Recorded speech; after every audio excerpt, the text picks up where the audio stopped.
Muy bien. Muy buenas noches, estimados estudiantes. Les doy la más cordial bienvenida a este cuarto espacio abierto para el aprendizaje que estamos ya observando dentro de la semana 2, unidad 2. Bienvenida Miriam, José Antonio y Katia Michelle. Bienvenidos y buenas noches. Les decía que estamos ya prácticamente finalizando la semana 2, en la que estamos observando la unidad 2 de, de este módulo titulado Textos y Visiones del Mundo. Bueno, los puntos que tenemos a tratar en esta ocasión, vamos a ver algunas estrategias de lectura que les pueden apoyar, les puede servir para la mejor comprensión de sus textos literarios y en fin, de cualquier texto de investigación, cualquier fuente, podemos obtener una mejor comprensión aplicando alguna de estas estrategias. Vamos a ver cómo referenciar fuentes de consulta, ya que por ahí les está fallando la colocación de los datos que debe llevar una referencia. Dentro de la actividad integradora 4, que se titula Literatura y Pluriculturalidad, vamos a dar algunas sugerencias sobre cómo deben realizar esta actividad, ya que son varios puntos dentro de una misma actividad. Dudas y comentarios, recuerden que las deben hacer o las pueden hacer en el momento que surjan, ya sea a través del chat, a través de su micrófono, levantando la mano en este espacio, o bien, si en este momento no surge ninguna, pero más adelante, cuando estén realizando sus actividades, les surge alguna duda, entonces será a través del mensajero y con todo gusto les estaré respondiendo lo más pronto posible. Bien, entonces una vez que ya vimos que vamos a ver en este orden del día, vamos a ver rápidamente algunas estrategias de lectura que ustedes ya conocen, ya las han tal vez puesto en práctica, pero al menos conocen en qué consiste cada una, ya que las han visto en módulos anteriores. Yo les sugiero estas 4, claro, hay muchas más, pero bueno, como que, como que las más prácticas que nos ayudan a obtener una información de un texto más rápido, más fácil, creo que pudieran ser estas 4, o por lo menos para captar un poco cómo obtener rápidamente la información que buscamos dentro dentro de una fuente o dentro de un texto literario. Bien, estarán de acuerdo conmigo en que actualmente vivimos en un mundo saturadísimo de información y que muchas veces no sabemos qué leer o dónde investigar o cómo leer, ¿verdad? Por lo que entonces estas estrategias de lectura se han convertido en unas habilidades imprescindibles para poder poner en práctica, ya que no se trata solamente de leer, sino de leer de manera efectiva, de manera que entendamos qué estamos leyendo, obtener la idea básica, ¿no? Entonces, al utilizar estas estrategias podemos mejorar nuestra comprensión lectora, podemos ahorrar tiempo, podemos mejorar nuestra comprensión, podemos desarrollar un pensamiento crítico sólido y ser más autónomos en el aprendizaje. Y de alguna manera lo que están haciendo ustedes dentro de su prepa en línea, están siendo autónomos con su aprendizaje, ¿verdad? Aquí, por ejemplo, dice José Antonio, o luego se saturan de información de inteligencia artificial. En efecto, estamos ya ahora enfrentando un nuevo reto, ¿verdad? Una nueva forma a veces ayuda, pero a veces caemos también en, en esa incertidumbre de cómo utilizar esta inteligencia artificial. Incluso ya hay cursos donde están preparando de cómo debemos utilizar esta inteligencia artificial sin que caigamos en el plagio, sin que caigamos en la facilidad de solamente bienvenida, Andrea, buenas noches. Y Dulce por ahí también se integró, Dulce Paulina, Dulce Berenice, perdón. Entonces, le estoy pasando lista, Andrea. Entonces les decía, en efecto, esa es también una gran cantidad de información que a veces no sabemos cómo utilizarla o cómo sacarle provecho, ¿verdad? Bueno, pues las estrategias de lectura son un recurso poderoso que nos permite navegar a través de esta. Permítanme, déjenme dar la bienvenida. Ahora sí, Paulina Jocelyn. Hace un rato me equivoqué. Ahora sí es Paulina Jocelyn. Bienvenida, Paulina.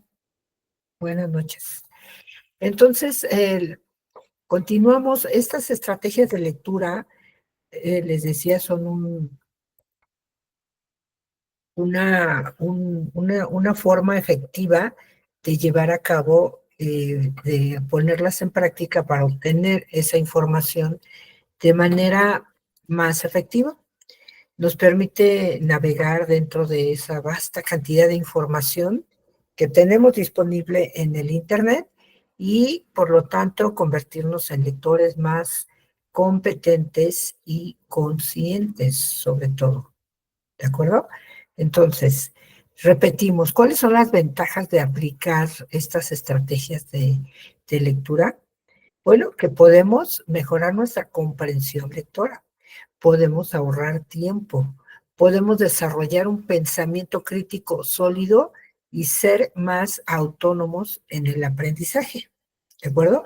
Entonces, esto por supuesto que nos ayuda para ser mejores lectores cada vez, convertirnos en lectores expertos. Bien, ¿por qué nuevamente repetimos, por qué sería importantísimo utilizar una estrategia de lectura? Bueno, eh, nos permite comprender de manera más efectiva y más profunda lo que leemos, ya que cuando utilizamos alguna estrategia de lectura, podemos extraer las ideas principales, podemos identificar relaciones y conexiones con otras informaciones y captar el significado global del texto. Esto nos ayuda a comprender el mensaje del autor de forma más clara y precisa. Entonces, miren, tenemos el skimming, es como, esta estrategia es como echar un vistazo rápido por encima de un texto para captar las ideas principales sin profundizar demasiado ni poner atención al detalle. Es como cuando decimos que aplicamos una lectura exploratoria, ¿se acuerdan? Que es cuando revisamos rápido el texto, identificamos los principales elementos, que son el título, si tiene un subtítulo, el nombre del autor, tratamos de indagar a qué género literario pertenece cuando es un texto literario, ¿verdad? Cuando intentamos saber de qué va a tratar el tema, nos hacemos una hipótesis, ¿no? ¿De qué va a tratar el texto? Bueno, algo así es el skimming, es echar un rápido vistazo por encima, viendo los detalles relevantes, ¿no? Que nos presenta a simple vista. Es como cuando vamos a la playa, ¿no? Y vemos el mar, pues obviamente no nos fijamos en cada gota de agua, sino en general, ¿no? Admiramos el mar y disfrutamos en las olas en general, o sea, todo el mar. Entonces, sucede lo mismo con las palabras, con esta estrategia del skimming. Un vistazo rápido en general. En este caso nos enfocamos, repito, en los títulos, los subtítulos. También le damos un ojo a las primeras y últimas oraciones de cada párrafo a veces, ¿no? Cuando intentamos buscar algún detalle. Por ejemplo, en la actividad integradora 4 le sugieren la lectura de un artículo de la autora Carla Berenice del Carpio Obando. Ahí se intenta obtener información de por qué están desapareciendo las lenguas indígenas o por qué es importante conservarlas, preservarlas, promocionarlas, ¿no? O reactivarlas. Entonces ahí la autora nos da algunos tips, algunas estrategias para poder rescatar o, como ella dice, revitalizar estas lenguas minoritarias, que no porque valgan menos que otras lenguas, sino porque ya son menos las personas que hablan estas lenguas. En ese sentido se les llama minoritarios, ¿verdad? Entonces, en ese artículo intentamos buscar una información específica, una idea principal. Bueno, pues a veces buscamos rápidamente las últimas líneas de algunos párrafos para tratar de encontrar la información específica que buscamos. Pero también revisamos si tiene el texto algunas palabras en negritas o en cursivas, si están subrayadas o si están resaltadas, a veces con algún color. Esto nos da un panorama general de la estructura, de cómo está elaborado el texto y de qué trata, sin necesidad de leer detalladamente todo el artículo o todo el texto, sino que con esos detalles rápidamente podemos ir obteniendo las ideas principales y poder obtener la idea clave o la generalidad del texto, ¿no? Nos damos casi, a veces desde el título viene ya el tema, la idea principal de qué va a tratar el texto. Sobre todo, nos sucede cuando leemos revistas, ¿no? Miramos las fotos, leemos los títulos y si algo nos llama la atención, pues nos metemos más a fondo, ¿no? Nos sucede incluso con las revistas de TV Notas o de artistas, así, si nos llama la atención un artista o una información de su vida, pues nos metemos a leer más a fondo. Ahora, deben saber que la efectividad de esta técnica varía también de acuerdo al tema. O sea, a veces aplica para ciertos textos y a otros no, ya que algunos son más llevaderos.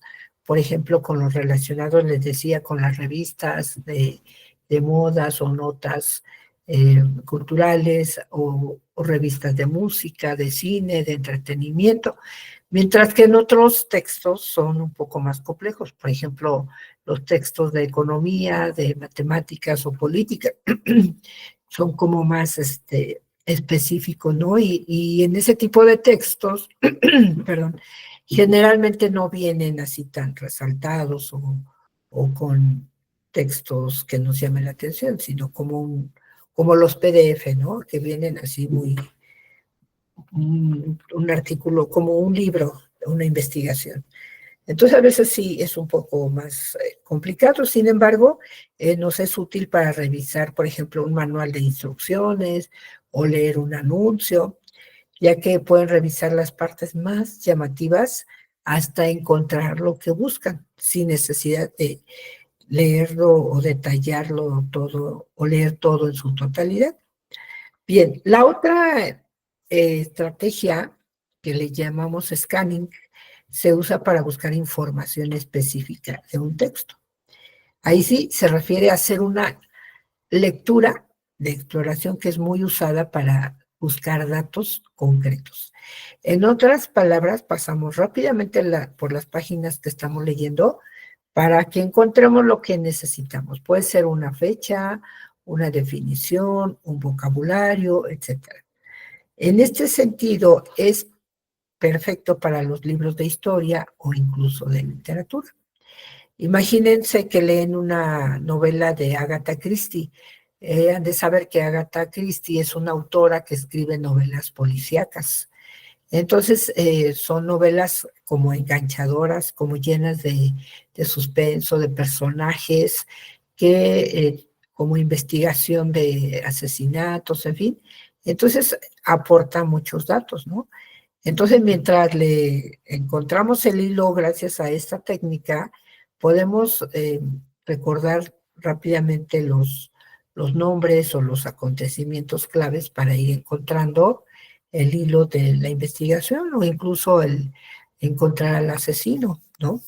Entonces, es muy útil para despejar dudas que surjan mientras estamos estudiando, mientras estamos hojeando, hasta dar con lo que buscamos.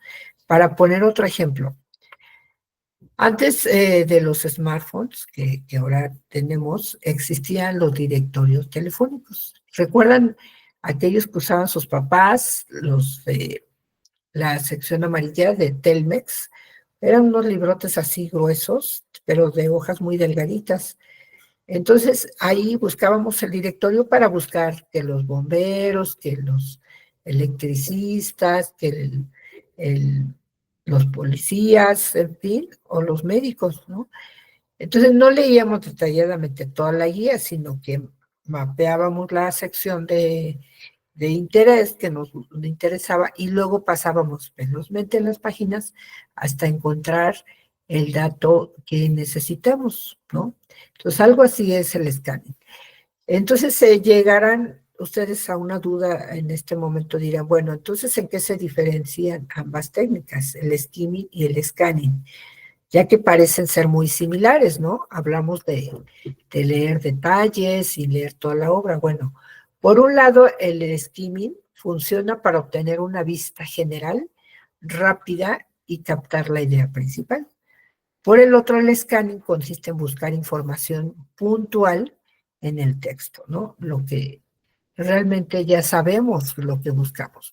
Cuando leemos un texto literario que todavía no sabemos qué vamos a encontrar, bueno, aplicamos el leer toda la obra, pero cuando en otro tipo de texto buscamos ya, o ya tenemos la idea, cuando vamos a buscar en un diccionario, en una enciclopedia, sabemos qué dato vamos a buscar, bueno, entonces en ese sentido vamos directamente a la página, al índice, o investigamos primero en el índice en qué página está, ¿verdad?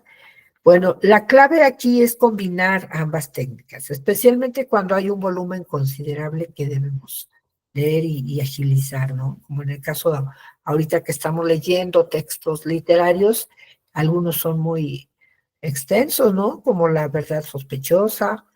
El rey burgués, pues no tanto fue tan amplio, pero sí un poquito la de La verdad sospechosa, y ahorita que están leyendo Frankenstein, bueno, a lo mejor nada más los 2 capítulos, pero seguramente les va a interesar tanto que van a leer todo el texto, les aseguro. Bueno, entonces, ahora que saben de qué trata el skimming y el scanning, bueno, pueden seguir estas recomendaciones para poner en práctica esas técnicas más efectivas. Comiencen leyendo los títulos, los encabezados de las secciones, como ahorita les sugiero que lo hagan con el artículo de Carla Berenice Obando. Esto les va a dar ideas de los temas principales del contenido. Pongan atención a las letras en negritas o cursivas, ya que indican términos importantes o conceptos clave.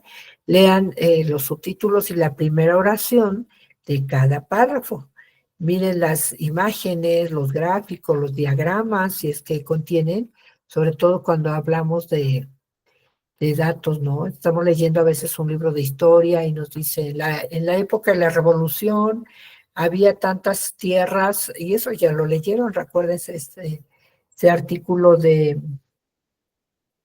la tenencia de la tierra, algo así, donde venían datos, ¿no? De cuántos kilómetros de tierra teníamos en el país en tal año y cuántos eran ejidales, cuántos eran de campesinos, en fin, y cuántos se fueron disminuyendo, etcétera. Entonces venían ahí gráficos, diagramas que nos facilitaba la lectura y obtener los datos. También identifiquen palabras clave, escaneen el texto en su búsqueda para encontrar rápidamente lo que necesitan. Si quieren hallar algo en específico en un texto o en algún libro, algún documento, consulten el índice o la tabla de contenido para dirigirse directamente a las secciones relevantes. Utilicen las funciones de búsqueda o palabras clave en documentos electrónicos. Ahí sí, como el buscador, ¿no? De Google, ahí ponemos qué pasaba en México en tal año para conocer el contexto de tal autor, ¿no? Y inmediatamente nos remitía a la información. Claro, nos da varias fuentes, y ahí vamos eligiendo una fuente que más o menos nos dé la información que necesitamos. Por ello, vean los resúmenes al final de las secciones o los párrafos de cierre. Todas estas partes muchas veces resumen el punto clave, sobre todo ahora en el artículo de Carla Berenice van a darse cuenta como al final la autora propone una solución y pone incluso quiénes serían los responsables de poner esa solución en práctica y dice que esto urge, ¿no? O sea, urge antes de que desaparezcan en su totalidad las lenguas indígenas, ¿no? Pero eso ya al final, en el cierre, en el resumen, vienen los puntos clave a veces de lo que necesitamos saber de por qué la literatura, para respondernos la pregunta que nos hacen, si la literatura sería importante para preservar las lenguas indígenas. Bueno, otra estrategia, perdón, y que seguramente la aplicamos inmediatamente cuando leemos un texto y desde el título, es buscar ideas, es con la predicción, buscar ideas a desarrollarse en un texto, predecir el tema del que tratará un texto. Incluso el contenido de un bloque o de un apartado de un libro lo podemos hacer a través de la predicción. El final de una historia, eh, sobre todo en los textos literarios, ¿verdad? Nos vamos dando cuenta de qué va a pasar con estas acciones, estas actitudes que tienen a veces los personajes, pues ya vamos prediciendo, vamos a lograr una predicción de qué va a pasar al final de la historia, ¿no? Al final de una historia, lógica de una explicación o la continuación de una carta incluso, siempre va acompañada de una acción previa de muestreo. Entonces, eso es una estrategia muy que nos da incluso la intención del autor, si se dan cuenta, vamos con los textos literarios, vamos infiriendo, ¿no? Parecido un poco a la inferencia, a deducir en qué va a acabar la historia, ¿no? Eh, También con las acciones de los personajes vamos a ir pronosticando de alguna manera qué va a suceder al final del texto. Bueno, la última estrategia que les sugiero es la inferencia, es inferir o deducir el contenido de un texto. Y les decía que muchas veces a partir del título ya viene ahí el tema o las ideas principales de qué va a tratar. Entonces ya nada más inferimos, ¿no? Cuando vamos leyendo, y esta información nos permite, o esta estrategia, nos permite complementar la información ausente o implícita que viene ya en el texto a partir de lo que dice.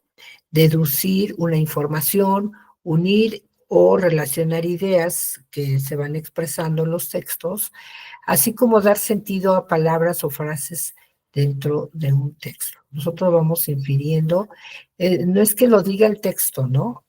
Por ejemplo, decía una pregunta en alguna de las actividades, ¿cuál es la intención del autor? Bueno, no lo dice tal cual, ¿no? La intención del autor en la obra de La verdad sospechosa es a criticar los valores, sobre todo la mentira o los antivalores. No lo dice, sino que nosotros lo inferimos, lo deducimos a través de las acciones de los personajes, cuando vinculamos el texto y el contexto del autor, entonces encontramos, ah, este autor pues era muy moralista, él incluso tuvo estudios sobre la moral y obvio que a él le interesaban mucho los valores y más de acuerdo al contexto social de esa época, donde pues mentir era casi, casi como un pecado capital, ¿no? Entonces para él era muy importante, sin embargo en el texto lo, lo hace como comedia, ¿no? Casi, casi como una burla para criticar precisamente ese antivalor de la mentira. Pero todo esto lo inferimos nosotros, no lo dice ahí en el texto. La intención del autor es hablar de esto y esto, no. Nosotros ya lo inferimos, ya lo decimos con nuestra crítica, con nuestra opinión, ya podemos deducir cuál es la intención del texto o del autor. Bien, en resumen, utilizar estrategias de lectura nos ayudan a mejorar la comprensión lectora, el manejo de la información, un mejor manejo de información, ahorrar tiempo, desarrollar el pensamiento crítico y expandir nuestro vocabulario. Y, por supuesto, tener mayor autonomía en el aprendizaje. Todas esas características vamos a lograr si aplicamos nuestras estrategias de lectura. Estas habilidades, por supuesto, son fundamentales en diversos aspectos de la vida, no nada más en el ámbito académico y profesional, sino hasta en el enriquecimiento personal. Entonces, es importantísimo que ustedes apliquen estas estrategias y muchas más que hay que pueden investigar en Internet para que tengan una mejor comprensión lectora y ahorren tiempo. Y entre más lean, más hábiles se hacen a leer y van leyendo en menos tiempo más tipos de obras literarias, ¿no? O de cualquier otro tipo de fuente podemos comprender. Bien, ¿alguna duda hasta ahorita sobre las estrategias?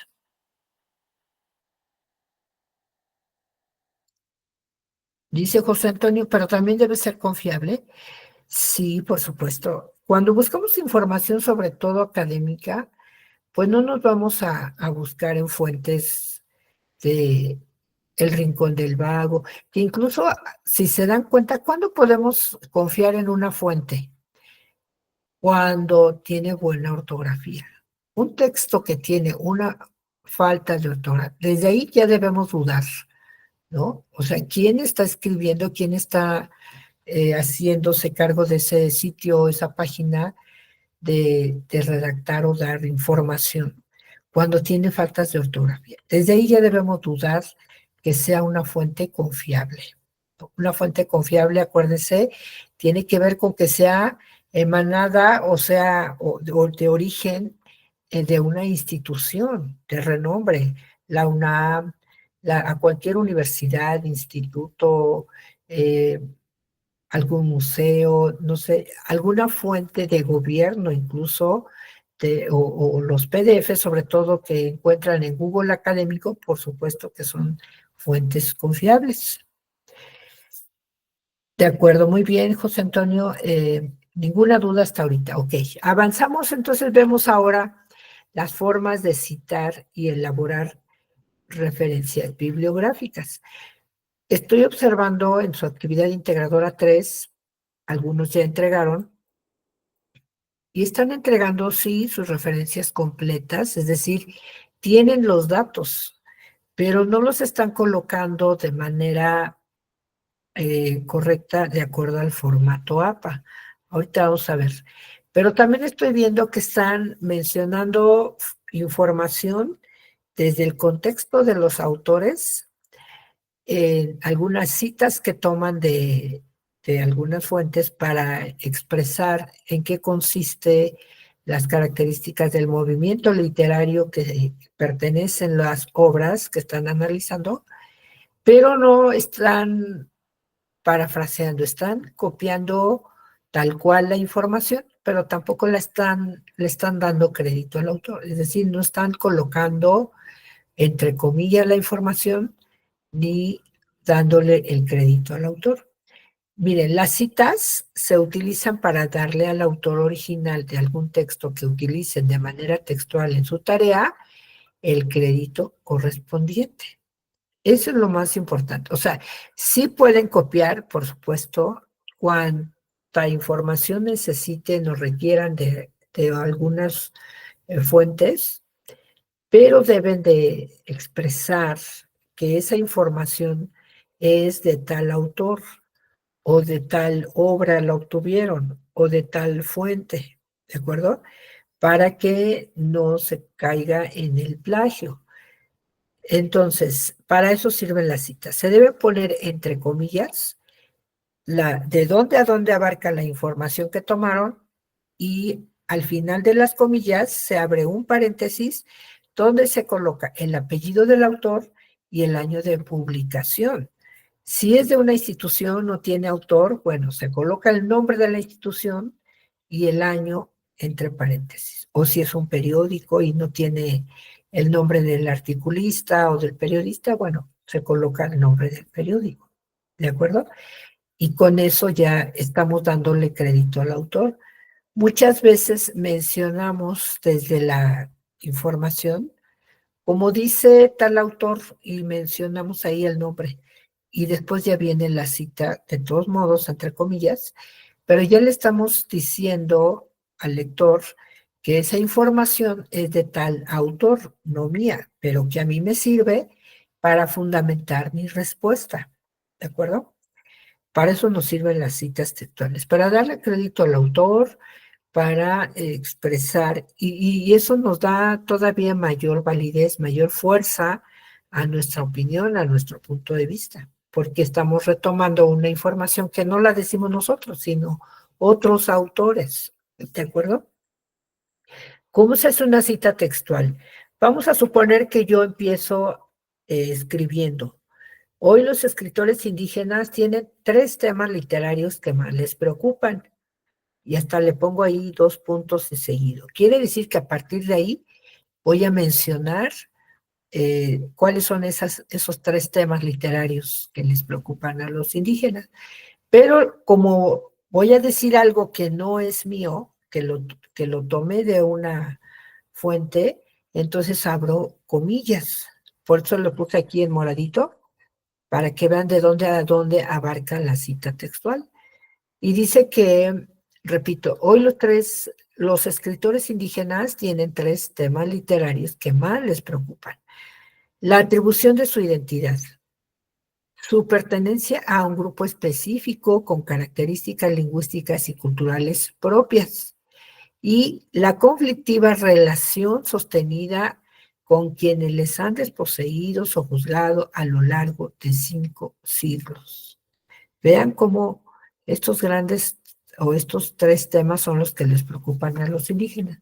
Pero hasta ahí cierro comillas porque quiere decir que hasta ahí estoy tomando yo prestada esta información. ¿Y por qué la digo tal? Porque me gusta cómo lo expresa el autor y tiene como mayor peso mi información, como mayor validez, porque no lo estoy diciendo yo, lo estoy obteniendo de una autora que se apellida Maínez, Pilar Maínez, me parece. ¿De acuerdo? Entonces le estoy dando el crédito a ella, le pongo su apellido entre paréntesis y el año.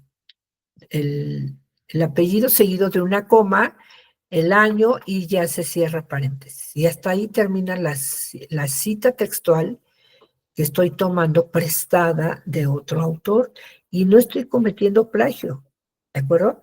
Y después sigo escribiendo ya como normalmente. Es por ello que darle su verdadero valor en su justa medida a la literatura indígena debe ser un acto de justicia.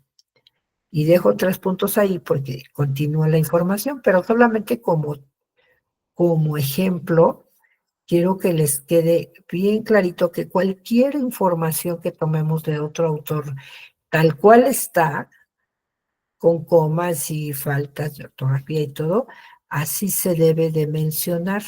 Claro que no es lo más recomendable tomar una cita de alguien que tenga faltas de ortografía, pero me refiero a que tal cual lo copiamos y pegamos, ¿no? No le quitamos ni ponemos ni una coma ni un punto más, sino tal cual lo copiamos y lo pegamos, y quiere decir que esa es una cita textual tomada, prestada de otro autor, para que yo exprese, pero en palabras del autor, como lo dice él, ¿de acuerdo? Y al final, entonces sí colocamos la referencia completa. ¿Cómo se escribe una referencia en formato APA? Se escribe primero el apellido con altas y bajas, es decir, mayúsculas y minúsculas. No nada más, no todas en mayúsculas. Eso también es algo que les quiero sugerir. No coloquen todos los apellidos y nombres y incluso toda la referencia en mayúsculas. No. debe ser mayúsculas y minúsculas, ¿de acuerdo? Acuérdense que en Internet es una norma de en etiqueta. Cuando escribimos un texto completo en mayúsculas, significa gritar, ¿de acuerdo? En toda parte es falta de ortografía, porque debemos escribir con mayúsculas y minúsculas. Después de una coma, después del apellido viene el nombre. El nombre se debe escribir completo. Antes, en el formato APA anterior, nada más se ponía la pura inicial, digamos que era Maines P, pero ahora se escribe completo, Maines Pilar. Después se pone un punto y se abre un paréntesis y se coloca el año.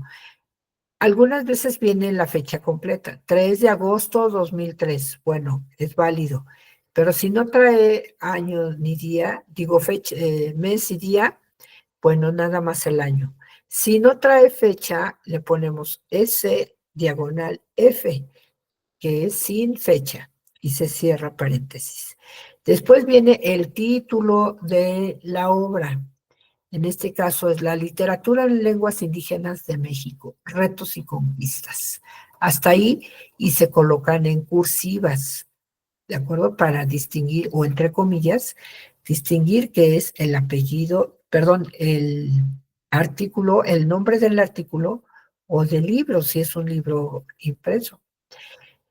Después aquí dice Carabelle, es una revista francesa, por eso viene aquí. Cuando es revista, pues se pone el nombre de la revista, incluso las páginas, y ahora sí al final viene la liga completa. Si ustedes colocan nada más la liga, esa no es una referencia, esa es una dirección electrónica, nada más. Entonces deben de colocar. Otra característica es que deben, al límite del margen, deben colocar el primer dato, ¿no? En este caso el apellido.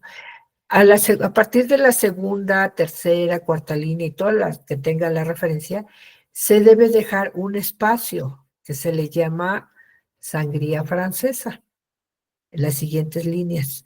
Después vamos a iniciar otro nombre de otra referencia, se deja un espacio y se coloca otra vez el primer dato al margen o al límite del margen. Como vean aquí, Stavenhagen, coma y el nombre completo, entre paréntesis el año, después viene entre cursivas el título de la obra y subtítulo si es que tiene, y después, como es una fundación o una institución que depende de la UNAM, pues se pone el estado, en este caso Cuernavaca, ¿no? Las páginas y ahora sí la liga al final, ¿de acuerdo? Y se dan cuenta, también las referencias se van a ir colocando en forma alfabética, de acuerdo al apellido.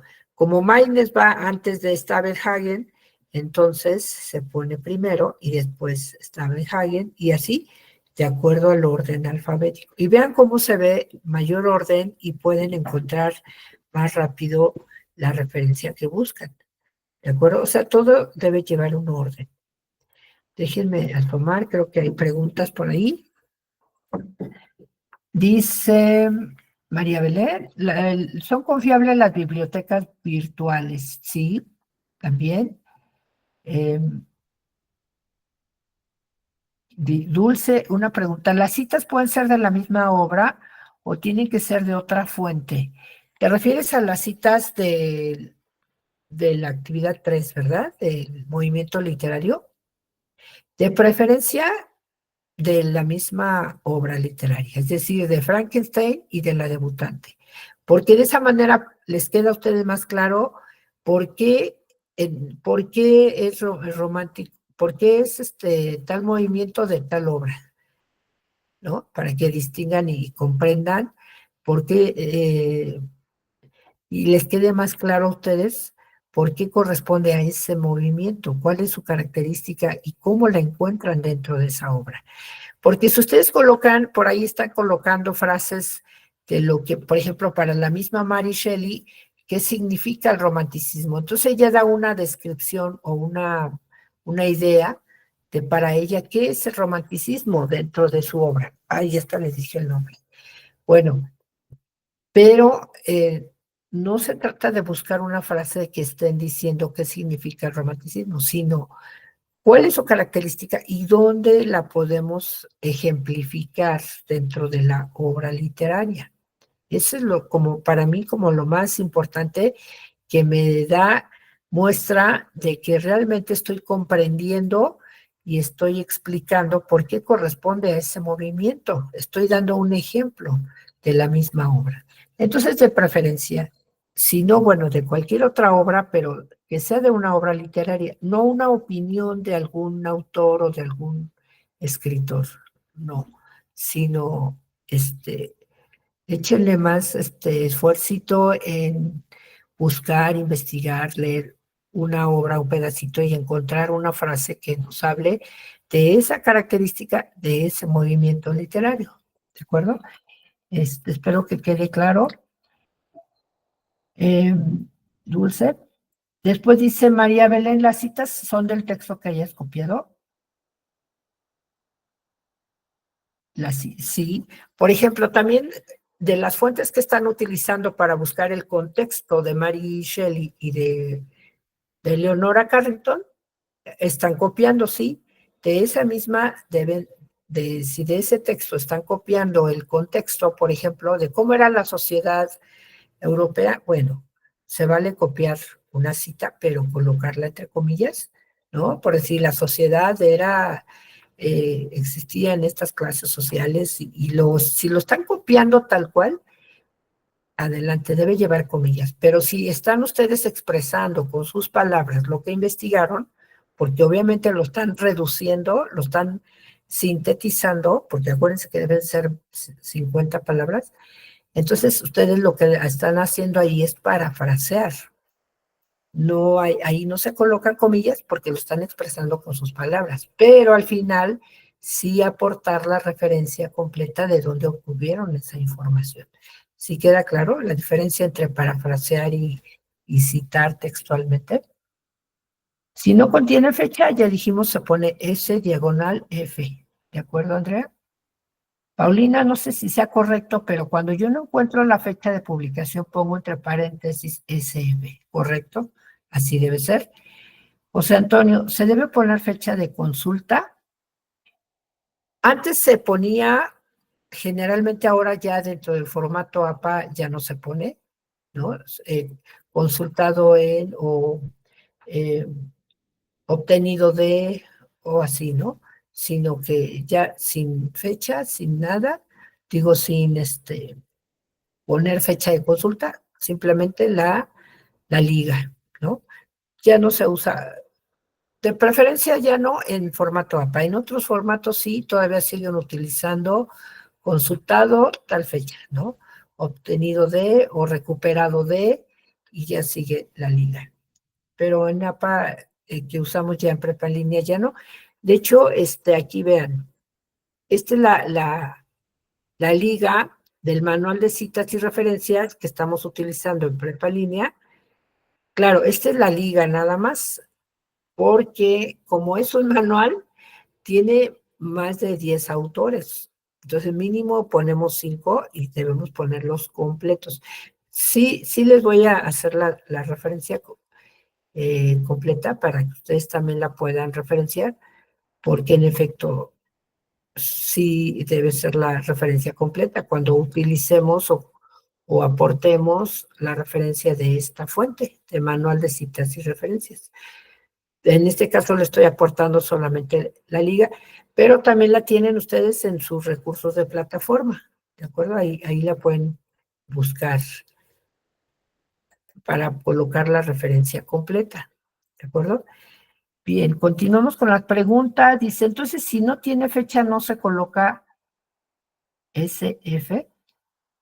Si no tiene fecha, el texto que están utilizando se pone S diagonal F. Quiere decir que no hay fecha o no encontraron fecha. O si te refieres Ajá, sí, es correcto. Si no tiene fecha, entonces se coloca entre paréntesis sin fecha. Si sí la tiene, pues se pone. Ahora, hay textos que traen la fecha completa, 20 de febrero 2024. Bueno, le pueden poner la fecha completa. Pero si no tiene fecha de, digamos, mes y días y nada más el año, pues nada más el año. Pónganle 2024, ¿no? ¿A eso te refieres, Miriam? Que si no tiene la fecha completa o si no tiene fecha, sí se pone entre paréntesis sin fecha, ¿no?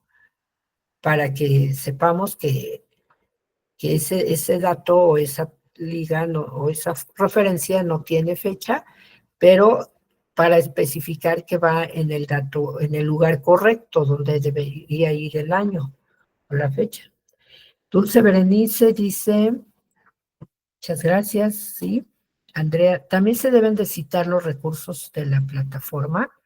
Sí, de preferencia sí, para que sepamos de dónde obtienen esa información. Por ejemplo, si ustedes están dando un dato y, y yo quiero saber más, ampliar más de dónde obtuvieron ese dato y veo que lo obtuvieron del recurso de plataforma, pues me voy al recurso de plataforma y amplío más mi información.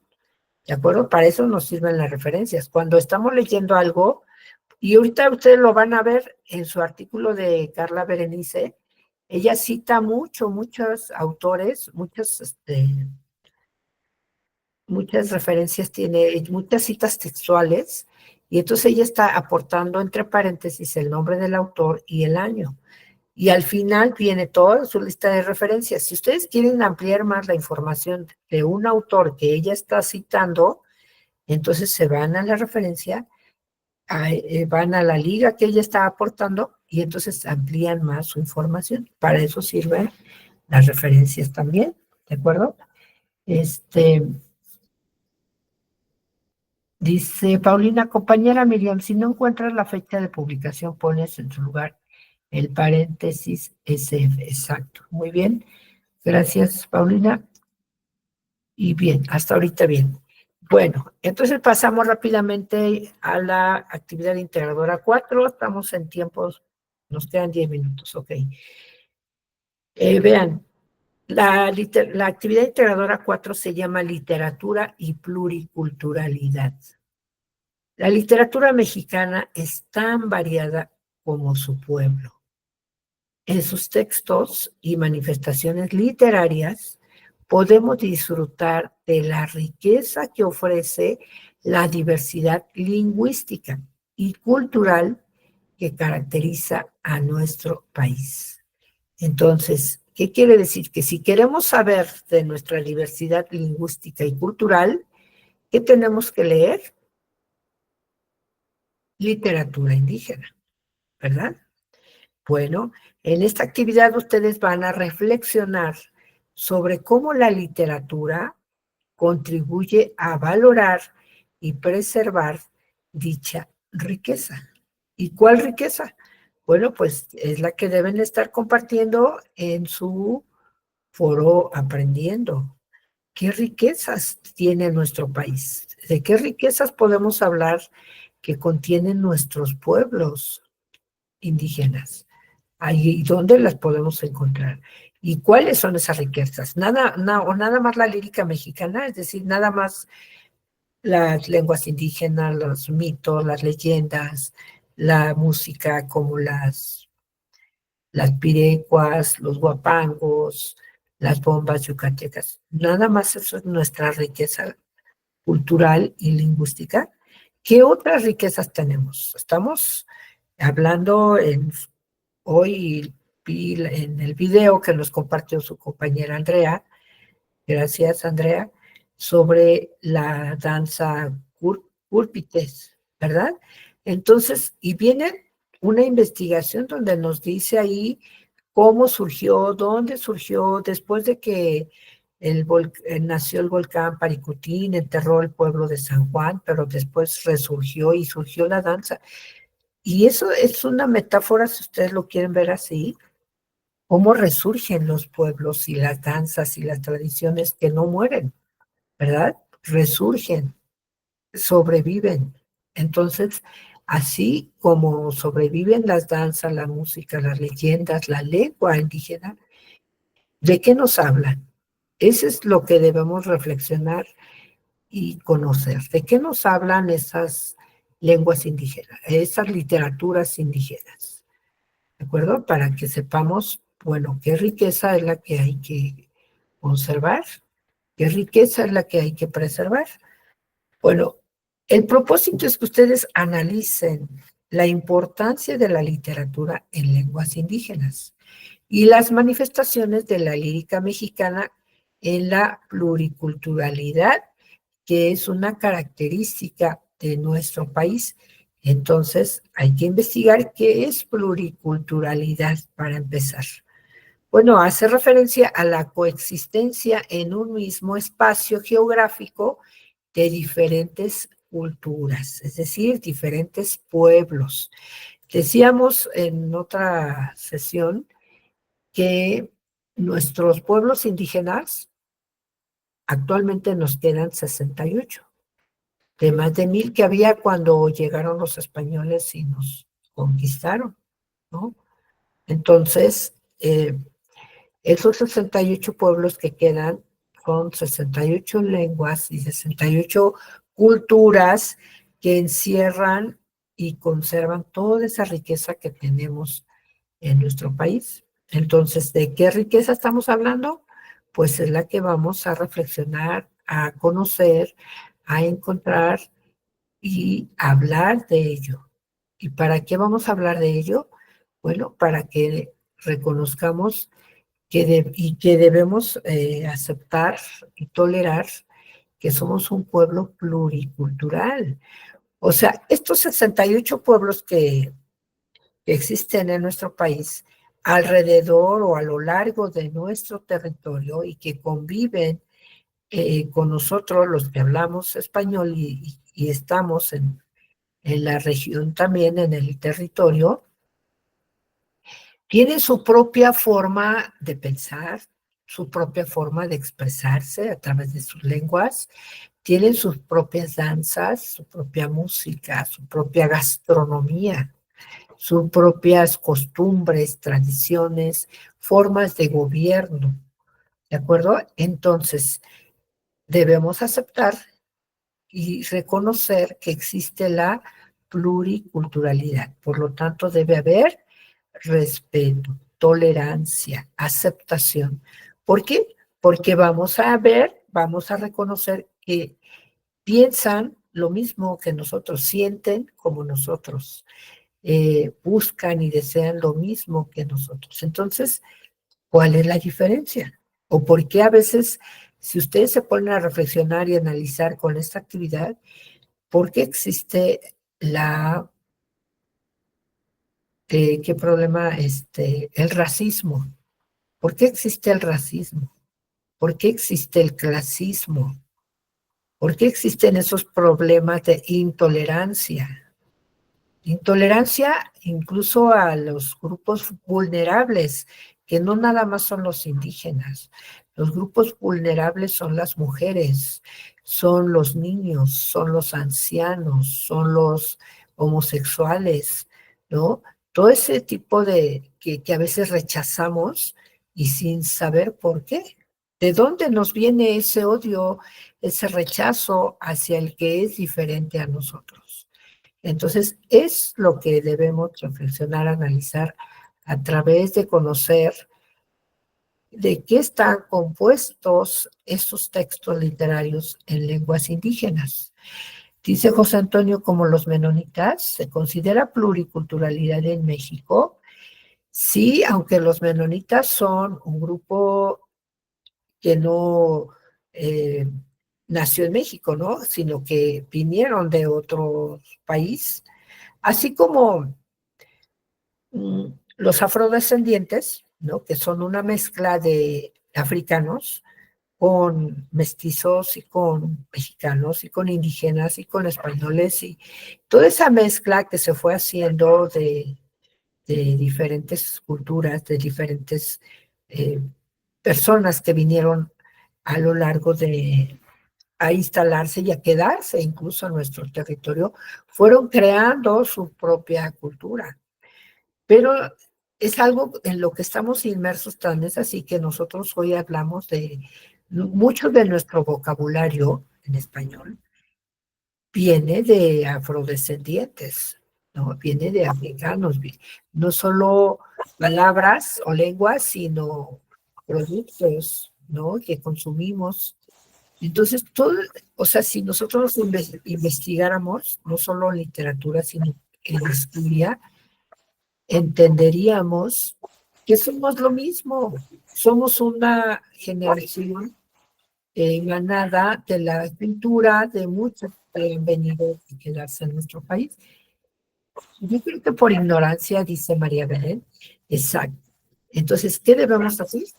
Leer, ¿verdad? Conocer. Entonces, con esta actividad integradora 4, lo primero que van a hacer, lo primerito que van a hacer es escuchar un poema en náhuatl que se llama Canto de Primavera. Y segura estoy que va a ser para ustedes la primera vez que van a escuchar una lengua indígena. Algunos ya la habrán escuchado, pero a lo mejor no este canto de primavera.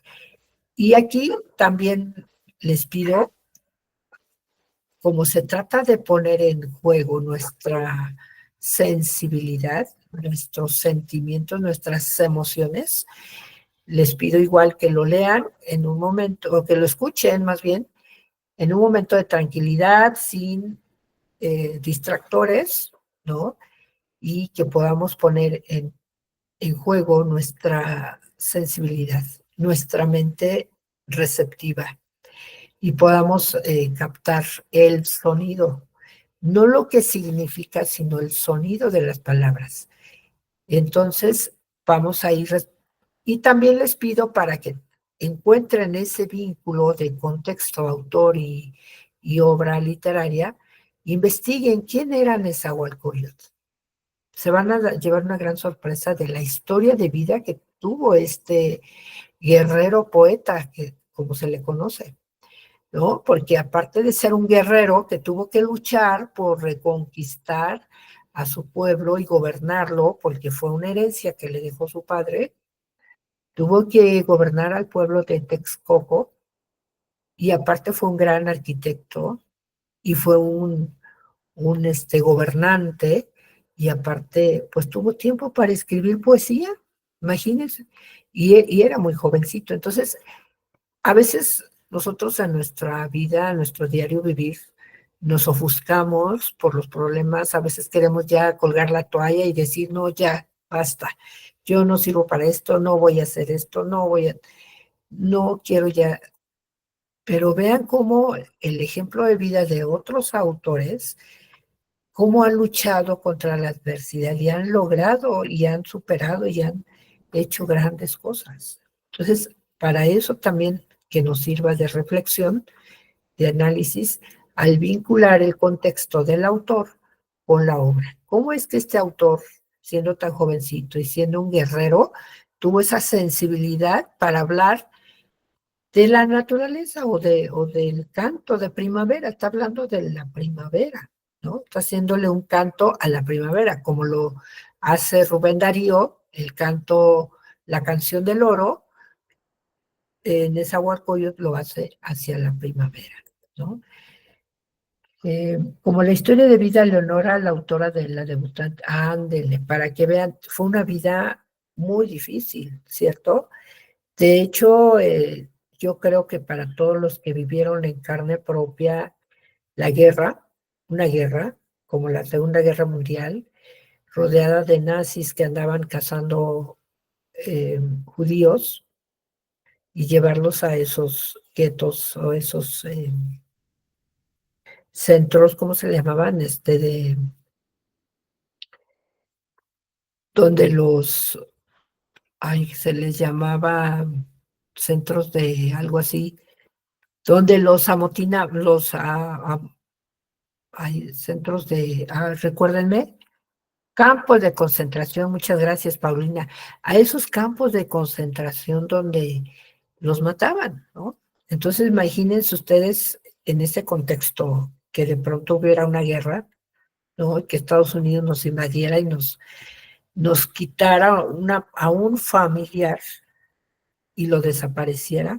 De por sí, en México hay mucha inseguridad y muchas desapariciones de muchas mujeres, de muchas jovencitas, ¿no? Y que de pronto perder a alguien así, pues obvio que nos impacta, ¿no? No, imagínense entonces escribir una obra sobre lo que vivimos, sobre nuestra realidad, sobre nuestro contexto, pues obvio que nos vamos a ver impactados por lo que sufrimos o vivimos en carne propia, ¿verdad? Y aparte ser sobrevivientes. En este caso, Leonora fue sobreviviente porque tuvo que huir, tuvo que escapar de su país, venirse a México y nacionalizarse mexicana y ya jamás volvió a Inglaterra.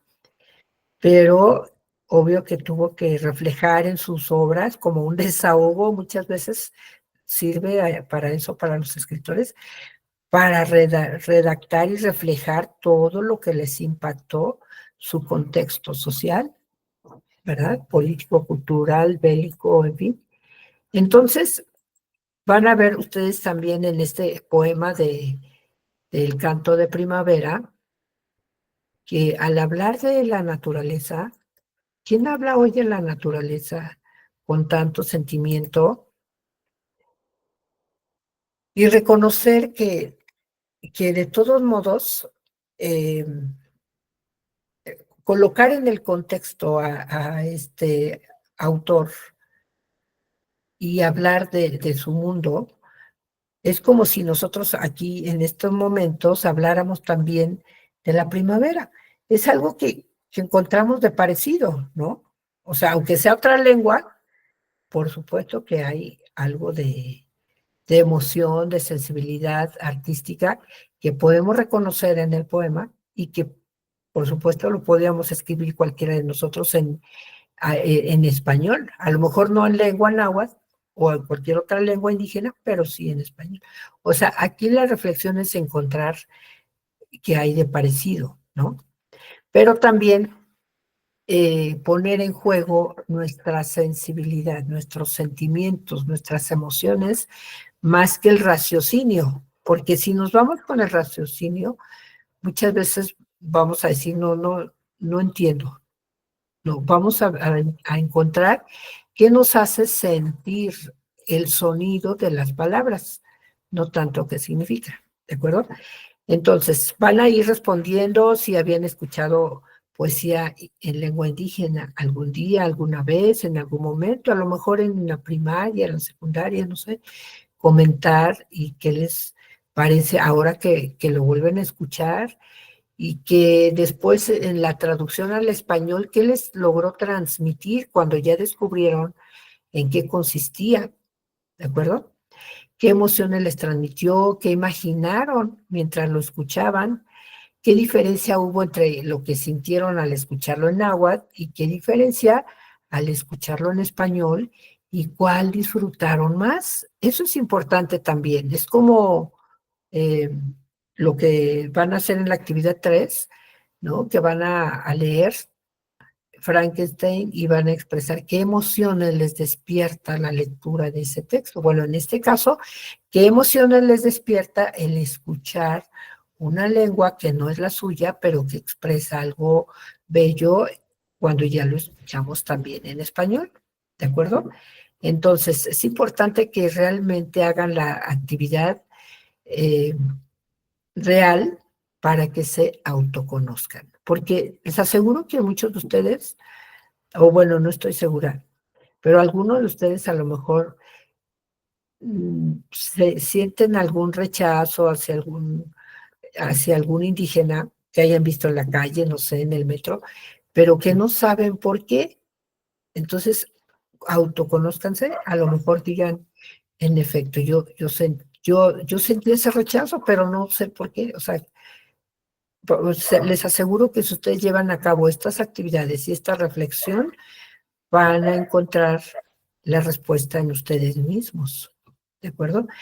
El segundo punto de esta actividad van a ir al internet, van a buscar un poema o algún texto, un cuentito, una poesía, una obra de teatro. Hay gran cantidad y yo les ofrecí en el foro de novedades una antología de fragmentos en lenguas indígenas. Van a elegir el que ustedes gusten, lo van a leer, lo van a grabar, pero léanlo con sentimiento, chicos. Léanlo como si estuvieran ustedes, como si fueran ustedes lo que están expresando. Por eso elijan bien algo que realmente les guste, algo que digan, ay, esto me conmovió, esto me llegó, esto me hace recordar a esta naturaleza o este animal o esta vivencia que yo tuve, lo voy a expresar. Y exprésenlo con sentimiento, chicos, porque se trata de hacer la actividad para ponerse en zapatos del otro y poder entender por qué escriben de esa manera, conocer qué es lo que escriben los indígenas, ¿de acuerdo? Y obviamente esta presentación la deben hacer en su audio, mencionando primero ustedes, presentándose, ya saben las normas de la etiqueta, expresar su nombre, su grupo, la fecha, qué actividad es, y enseguida voy a leer tal fragmento de tal lengua y que se llama tal, y entonces ahora sí, casi lo declaman, y al final ay, muchas gracias, ¿no? O no sé, para dar por terminado el texto. Ahora, aquí dice que 1 minuto, pero bueno, yo no les pongo tiempo, lo que dure su poema o su cuento o su narración, pero bien leído, chicos. Pónganle esa entonación, ese sentimiento, ¿de acuerdo? Y también van a explicar por qué eligieron ese fragmento, qué les hizo sentir o qué les hizo pensar o qué les evocó, qué emoción les transmitió, qué sintieron al leerlo en voz alta, ¿de acuerdo? Eso van a ir respondiendo. Después, y obviamente esa grabación, la liga, la van a colocar en el recuadro que tiene en su documento de Word.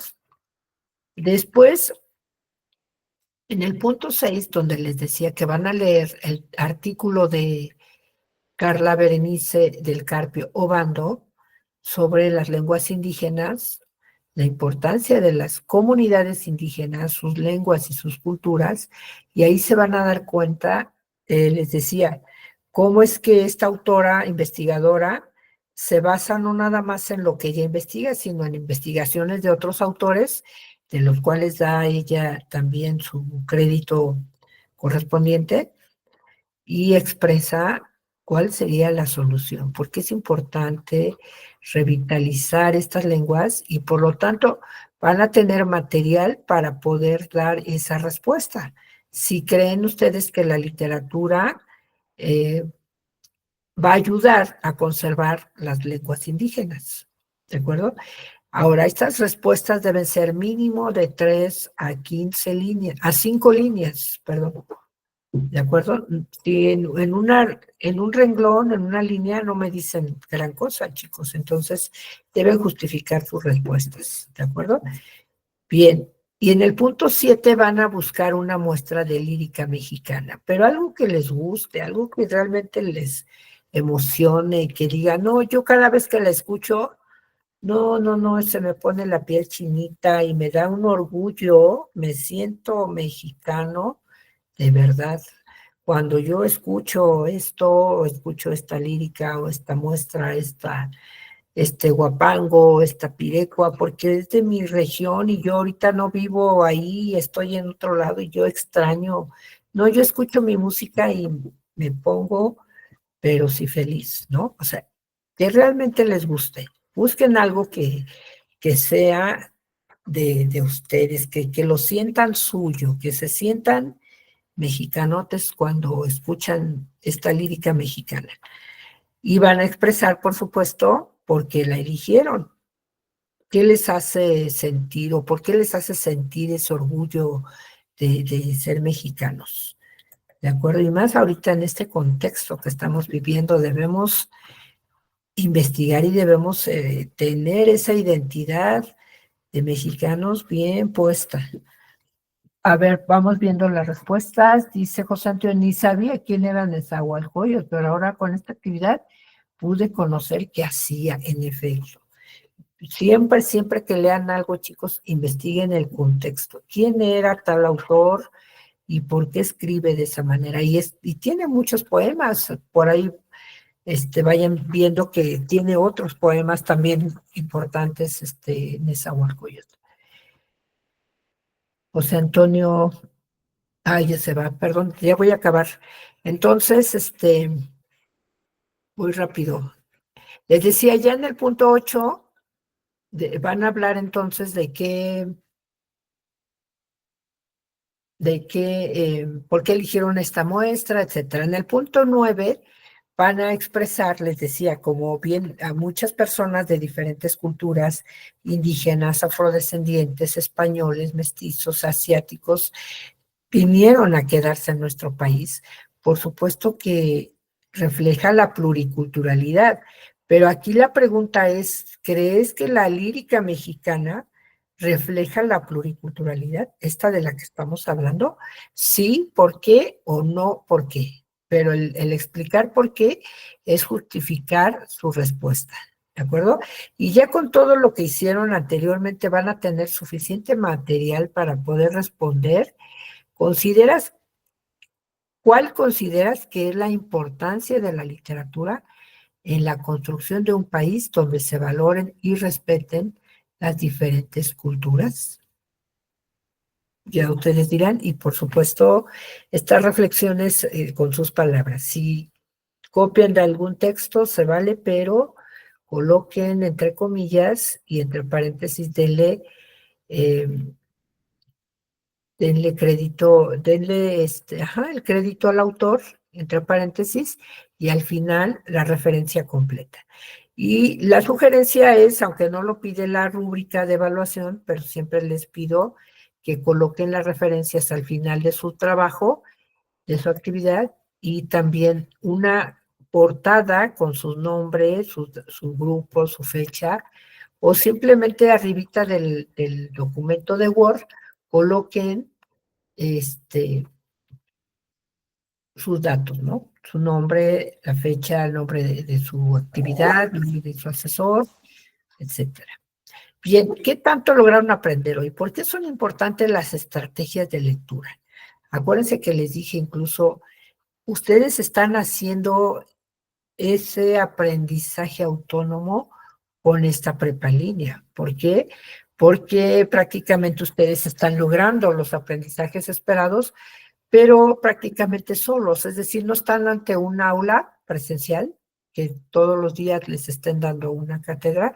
Sin embargo, si tienen 2 sesiones de espacio abierto con su asesora, tienen una sesión con sus asesores en la didáctica del conocimiento, tienen una sesión con su tutora que les habla de habilidades socioemocionales, etcétera. Tienen una plataforma con recursos que hablan de los temas y ya nada más ustedes concatenan o conjuntan todos los saberes de esos apoyos didácticos para poder ustedes lograr ese aprendizaje autónomo.